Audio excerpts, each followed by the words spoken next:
You know, you just have those moments when you just know you're procrastinating.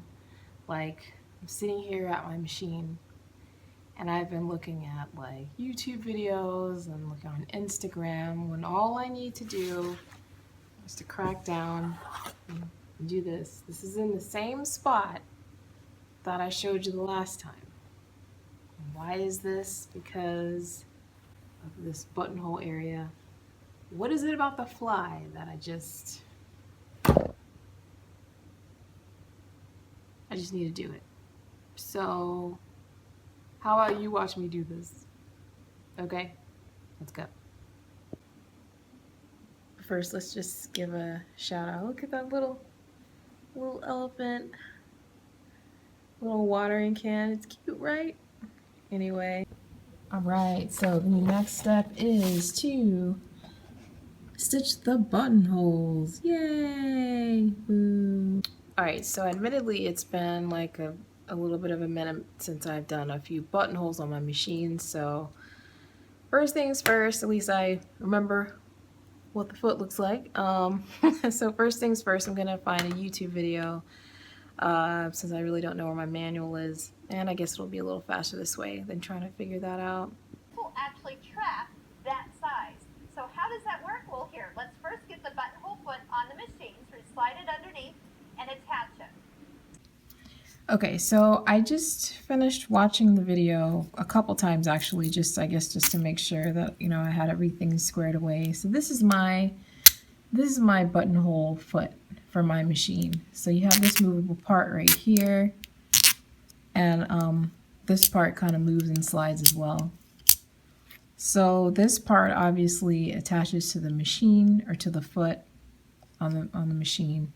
And this part, and I don't know why I forgot about this, this is where you put your button. So your button, and you just kind of like put it in there snug, and that's how your machine is going to be able to tell how big to make the buttonhole. So if you notice, like this part right here, and you know, this is the adjustable part right here that's being stopped by the size of the button. If you compare this to this, it's the perfect width of one of my buttonholes. So let me move you to the machine. So let's take off this foot and button and all, and move this foot right here. Okay, come on. Stop embarrassing me. Okay, cool.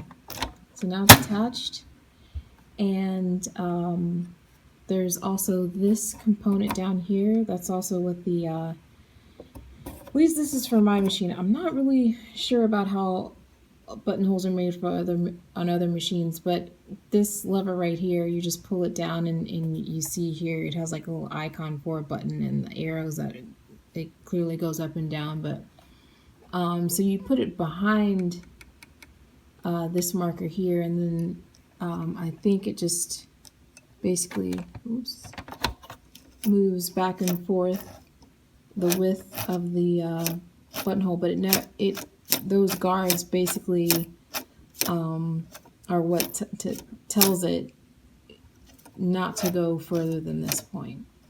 So that was a horrible explanation of this, but I thought it was actually kind of interesting, and I don't even remember this. That's the saddest part about it. So I'm gonna take some scrap fabric and try this out. So I'd rather definitely do it on the scrap before I do it on my own. So this piece doesn't have anything to go underneath, so I'm just going to leave it there. Put that foot down and just press and go. Let's see. Oops. What is its malfunction? Oh my god. That's terrible. So In all my explaining, I forgot to change the actual switch selector, stitch selection rather. So I'm going to change it to 30, right?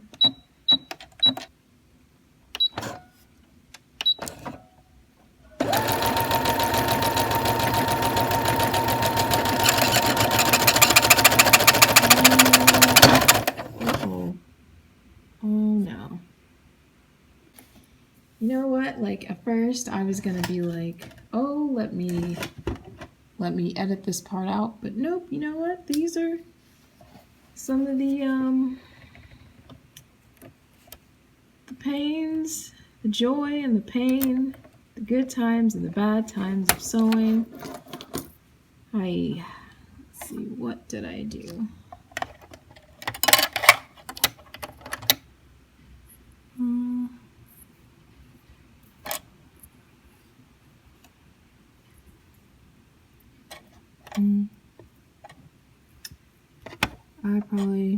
That's probably an issue. So let me wind a new bobbin.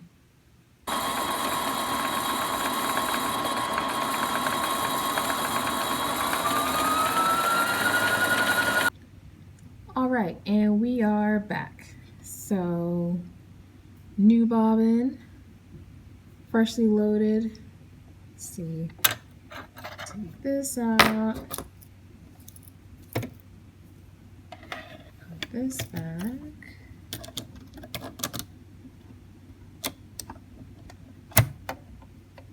All right, change the stitch to my buttonhole stitch. Okay.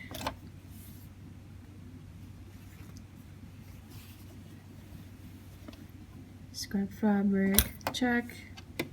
Needle down, check. All right. Oh, fingers crossed. Let's go. Damn, why? What?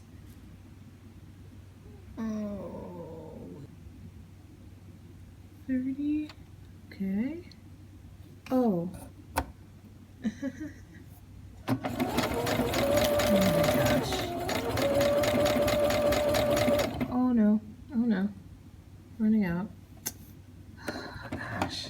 You guys, I'm dying. So I'm gonna do it this way. Alright. This is down. Stitch, right, down. Let's go.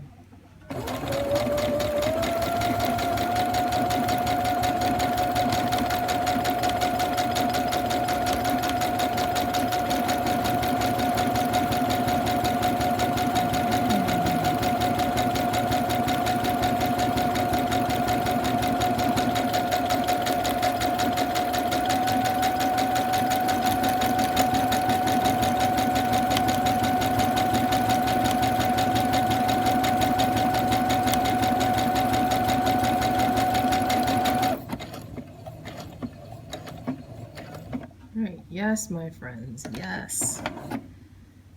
Success.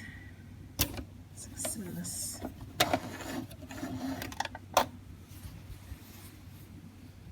Boom. Alright.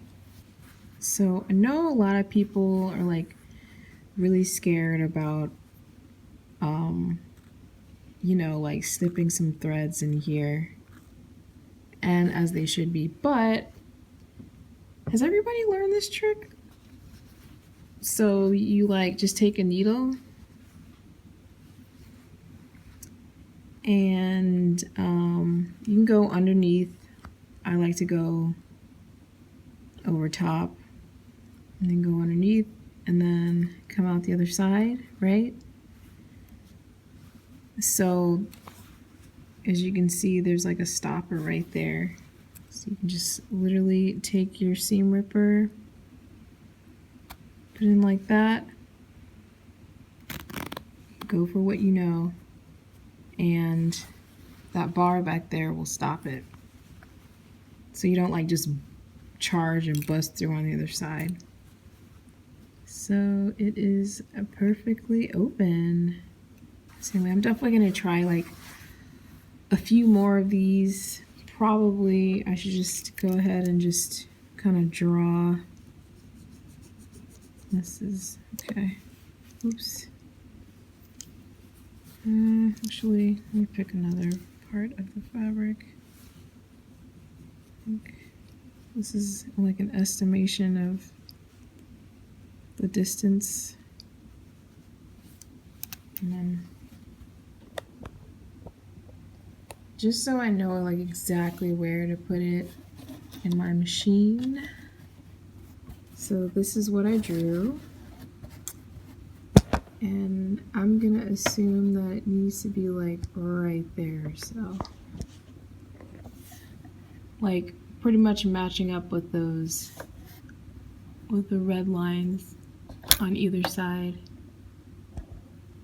Okay. It's hard to do with like one hand. Okay. So let's see how that goes. How close I get it. And away we go. Oh my god. I forgot this thing. Forgot this thing again. Okay. It's very important.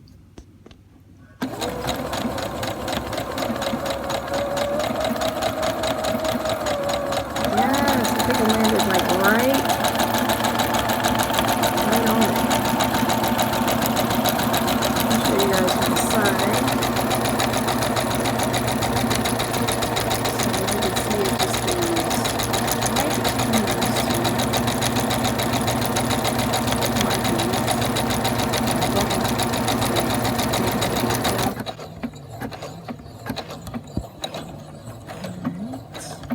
And the lock stitch. Great.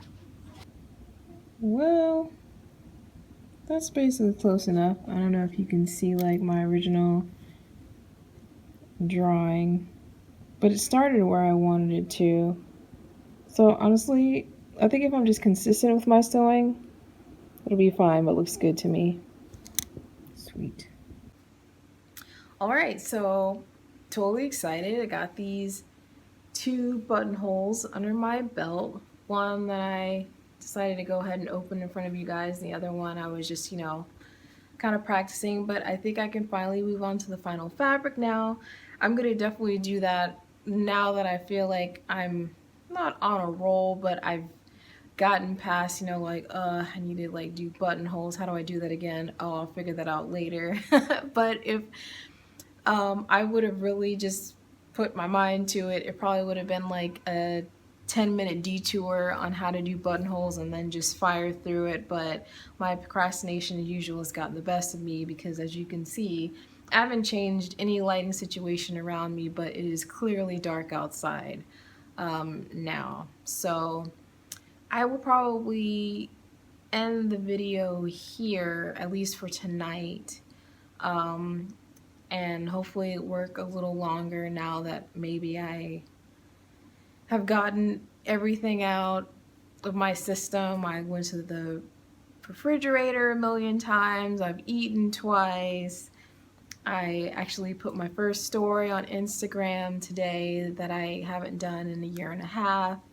So now that all that is out of my system, maybe I can trudge forward with these lander pans. I'll just say that True Bias herself, you know, did reach out to me, and so that's pretty amazing too. She saw that I was doing the lander pants, so everybody knows I'm doing the lander pants. But regardless, I had fun making this video, and I think it's important to, or just fun to kind of watch people just kind of like in their natural habitat. And like, obviously I was like bumbling along the way, but whether you have been sewing a while or you are new to sewing, just know that like, you know, it just is what it is. It's a process, but like definitely have fun with it. And that's why I didn't want to like really edit out like all of my like kind of blunders and mistakes. But sure enough, I was a little thrown off with, you know, having some doing some camera work, but like all that stuff about like forgetting to, you know, switch my my stitch type and all the type of stuff. Oh, that has Raven written all over it. So anyway, thank you for watching this video. At least I'm gonna stop the video right now, but hopefully I'll have something to show you in the future. Thanks for watching, and I'll see you on the next one. Bye!